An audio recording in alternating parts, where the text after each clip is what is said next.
Demo is sitting in class with his fellow students. He and Ten have both been admitted as late entry transfer students.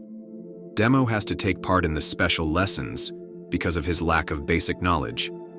Ten, however, has been placed in the advanced class because of his understanding of math and higher reasoning.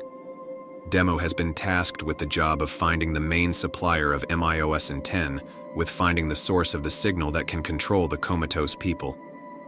The special lessons are for students who are a bit behind the rest. Ugly Face, who Demo beat up before, is in the class as well, and so are his followers. The teacher usually has to put in a lot of effort to control these rowdy students. But for some reason, they are very quiet and manageable today.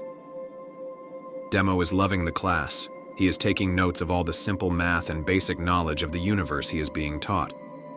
One of Ugly Face's followers accidentally sneezes. The sudden sound disrupts Demo's focus, and he looks back at the culprit with a look of agitation.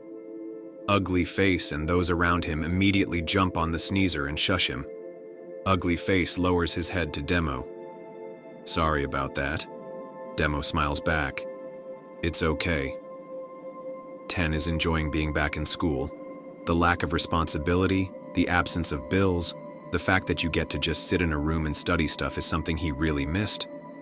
He raises his hands on almost all the math questions. Braverte told them that the best way to make friends or gain the students' trust is to join clubs. Braverte recommended the Augmentation Club, which focuses on the study and application of changing your body, which made complete sense since MIOS focuses on that.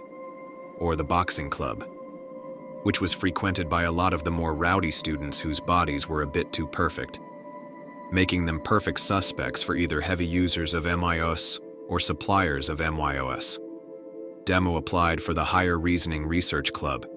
He really wanted to join a martial arts club so that he could fight to become stronger. But all of that wouldn't be possible if he didn't first master cover-up.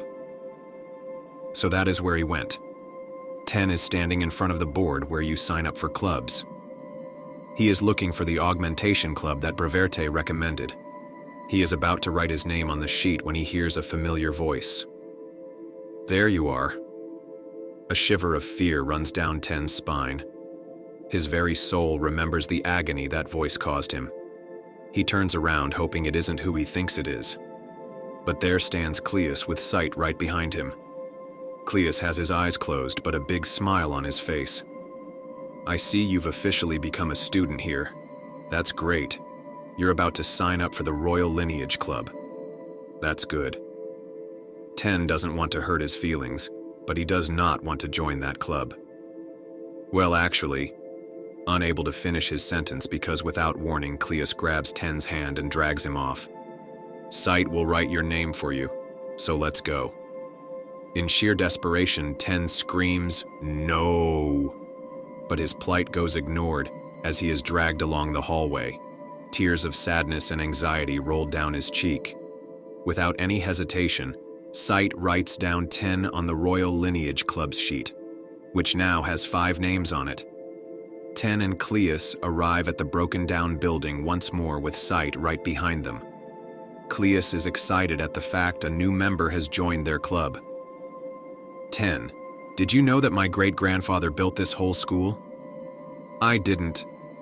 "Yeah, he built the whole thing as a place for his warriors to train and get educated in the art of war and deception. A lot of his old rules still govern this place." Ten thinks to himself that this must be the reason why an old-school law, like settling an argument through duels, is still in place. Cleus continues.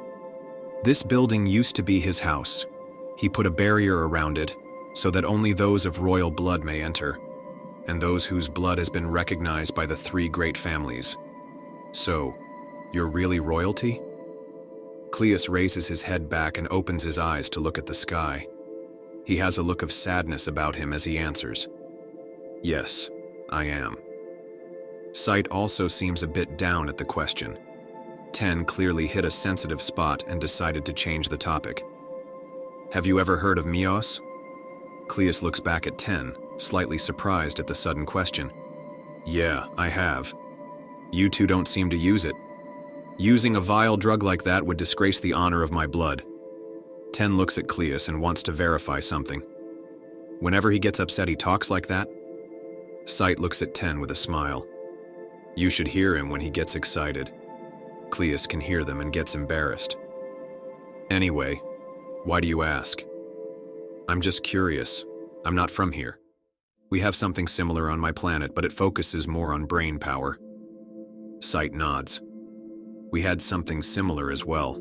They all seem to enhance abilities, though. Ten feels like they might know something, so he continues to probe. Any idea where it's coming from? I've seen some people buy it from several students. I think there are like 6 dealers in this school. Ever seen who gives it to them? Number, do you want to deal? Ten shakes his head profusely at the thought of dealing in drugs. No, no, no, no. I have just seen what the drug does to people back home. I hate to see that happen here as well. Cleus gets a very serious look on his face. It did a lot of damage to our home as well. Ten can tell that Cleus has been through a lot but knows not to ask about someone else's trauma unprovoked. I want to stop that from happening here. Sighty and Cleus both look at Ten. What he just said is rather grandiose and very ambitious for a single student to aim for. But Ten has made up his mind, and that much is clear when Sighty and Cleus look at his eyes. Ten decides to see if these two will help him. Will you help me find out who supplies Myos? Cleus smiles and then starts laughing. How can a king not listen to his servants' requests? Yes, we will help you. Ten smiles at having found some more companions to help him on his journey. But then, Cleus breaks the mood. But first we have to make sure we read 2 more chapters today. Ten turns around and wants to run away, but before he can set his body in motion, Cleus grabs him by the collar and brings him into the building. Sight looks at the two going in and thinks to herself, if they should have told Ten that Brevert already asked them to help him with this as well.